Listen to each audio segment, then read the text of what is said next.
Small businesses face a unique set of challenges when it comes to preventing and detecting fraud.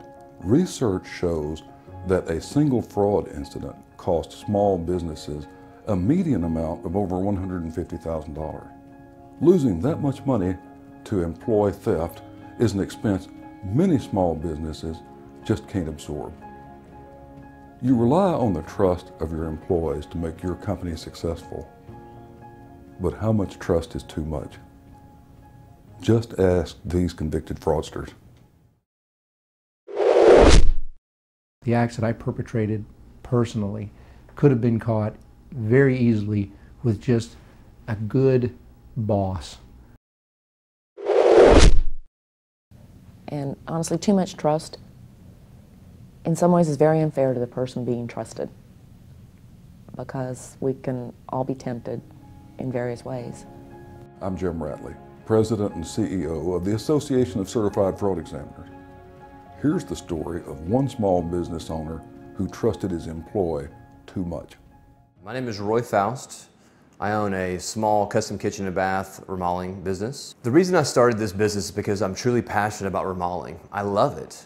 However, sometimes as an entrepreneur, you have to wear so many hats that you can't really be an expert in everything. About 2.5 months ago, I had an employee steal upwards of about $25,000.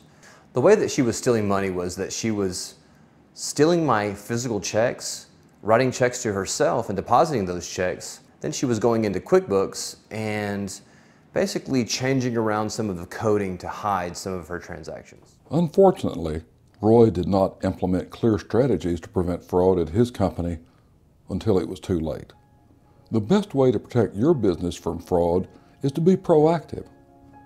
If you are a small business owner, here are a few simple steps you can take to reduce the chances of experiencing fraud. Conduct background checks on all employees. We're looking not only at their skills, but we're looking at their background. We're going to vet them. We're going to check references. I'm not going to hire you if I can't check your reference. I've made mistakes in the past where I couldn't check a reference and I went ahead and hired someone, and there was a reason that I couldn't check that reference. So I think one of the things you do is vet your staff, check their references, look beyond just skills, but try to look at that person. Implement a written code of ethics.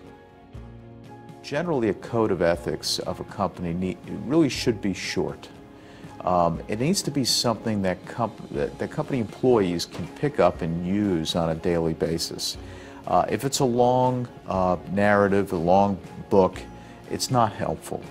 And it needs to be custom tailored to the particular business and particular ethical challenges that employees in that company faces. Divide bookkeeping and check signing authority.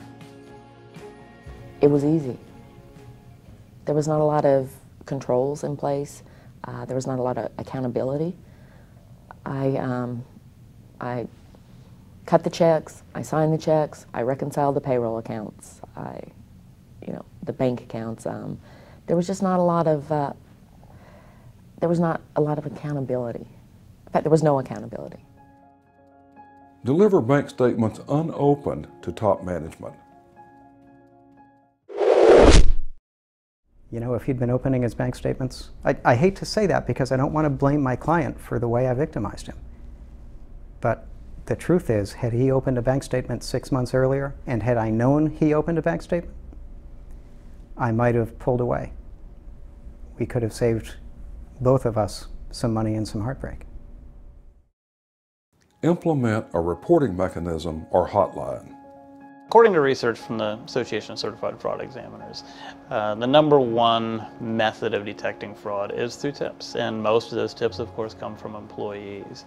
In order to get people to report what they've seen, they are only going to do it if they feel that they're going to be protected. If they feel any type of a threat, they're simply not going to report. So, promises of protection against retaliation are absolutely critical to the success of a whistleblower program in environments where anonymity is not going to be possible.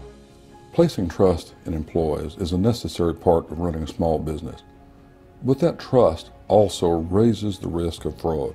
If you do suspect fraud, contact an expert.